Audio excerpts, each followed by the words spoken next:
మీరు అక్కడికి నిమిషం వరకు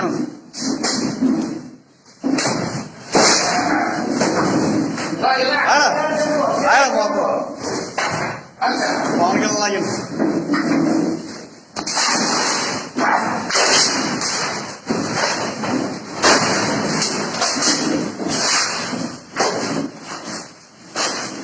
నాశనం చేసామయ్యా పవన్ కళ్యాణ్ గారు.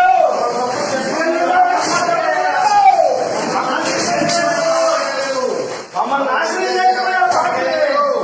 మా నాయకుడు నాశనం చేసామయ్యా. మాకేమి నాశనం చేశావు? 10 సంవత్సరాలు ఎన్నో చేసామయ్యా మేము. మమ్మల్ని నాశనం చేసామయ్యా. మమ్మల్ని నాశనం చేసాం పార్టీ.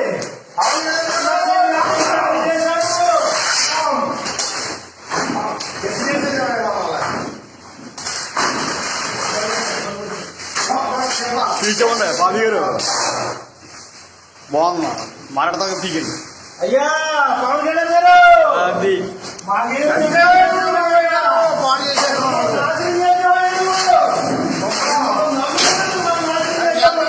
మమ్మల్ని సర్వనాశనం చేసేవారు. 10 సంవత్సరాలు 9 సంవత్సరాల నుంచి గడప గడపకి ఇంటికి తిరిగాం.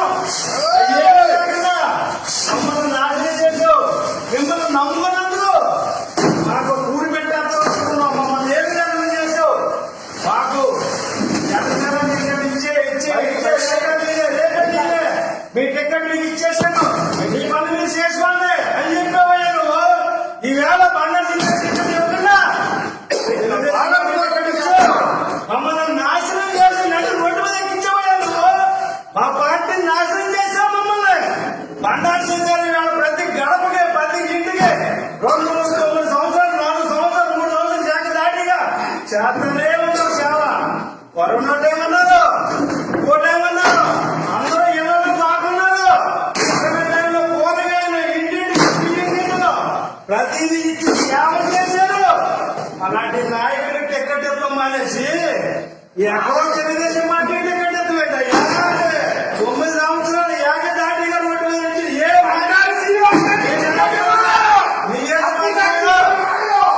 నాయకుడు నియోజకవర్గం ఒక్క పార్టీ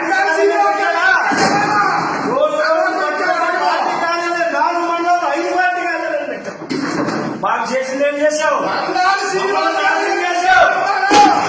ఎంతో మంచి వ్యక్తి జరిగిందంటే ఇంటికి వెళ్ళి వాళ్ళకి డబ్బు ఇచ్చి బియ్యం ఇచ్చి అందరినీ వాదార్చి ఇంటికి వెళ్ళి చేసే మనిషి బండారు శ్రీనివాస్. అలాంటి ఆయనకి టిక్కెట్ లేకుండా నువ్వు చేశావు. ఏమన్నా పొద్దునకి సాయంత్రం నీకు టిక్కెట్ ఉంది, నీకు టిక్కెట్ ఇచ్చేసాము, నీ పని నువ్వు చేసుకో అని చెప్పావయ్యా నువ్వు. మేము పని చేసుకుంటూ మొదలు పెట్టావు. పని చేసుకుంటూ మొదలుపెట్టి పని చేస్తుంటే టిక్కెట్ లేదు నేను చేశావు. ఇంత దారుణమా? రాష్ట్రంలో ఏ నియోజకవర్గంలో ఇంత దారుణం ఉందా? కొత్తపల్లి నియోజకవర్గం మాత్రమే జరిగింది. 80,000 మంది బాబులు 90,000 దగ్గరగా బాబులు ఉన్నారు. అలాంటిది ఏమీ లేకుండా చేసావు. నాయకులు తీసుకొచ్చావు, నాయకులు పెట్టావు, ప్రతి ఒక్కరింటికి వెళ్ళావు, అందరూ తీసుకొచ్చావు, పార్టీలో జాయిన్ చేసావు. ఏమన్నా మాకు చేసావా? ఏమీ చేయలేకపోయావు.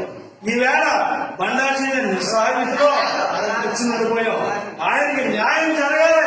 మీరేం చేస్తారో మాకు తెలియదు, ఎలా చేస్తారో మాకు తెలియదు. బండారు శ్రీ గారికి టిక్కెట్ ఇవ్వండి మహాప్రభువులు, టిక్కెట్ ఇవ్వండి.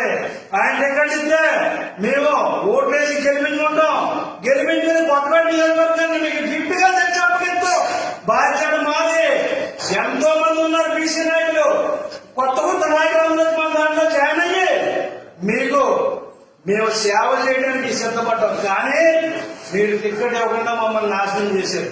మిమ్మల్ని ఆరాధన దైవంగా భావించాం, మిమ్మల్ని ఎంతో ఇదిగా చూసుకున్నాం. ఈవేళ 40-50 సీట్లు పైగా చెప్తారు. 300 ఉందమని నేను చెప్పాను. మీరు 300 లేదు, కనీసం 20 సీట్లు కానీ మీరు అలా ఒక్కరిలో పోటీ చేయండి, విడిగా పోటీ చేయండి. 50 సీట్లు చెప్తాం. మేము ఆ దమ్ము మాకుంది, మేము చేయగలం. కానీ ఈవేళ ఏమి చేయలేని నిరాశతో ఉండిపోయాం. ఎంతో మంది ఎన్నో విధాలుగా చేస్తాం. ఏ పార్టీ నాయకులు ఒక్క పార్టీ అడ్డు పెట్టారని ఎక్కడో రుజువు చేయండి. కొత్తపేట మండలం, ఆరుమూరు మండలం, ఆశ్రయపూర్ మండలం, ప్రతి మండలానికి ఒక పార్టీ ఆఫీస్ తీసి దాన్ని రోజు పోషించి జనాలందరినీ తీసుకొచ్చి చేశాం. ఏం చేశారు? కాడికి మాకు టిక్కెట్ ఎక్కడ చేశారు? మాకు టిక్కెట్ ఇప్పించండి మహాప్రభు. మీరేం చేస్తారో మాకు తెలియదు. మాకు టిక్కెట్ ఇప్పించండి, దయచేసి ప్రాధాన్యమని అడుగుతున్నాం. మాకు టిక్కెట్ ఇప్పించండి. బండా శ్రీనివాస్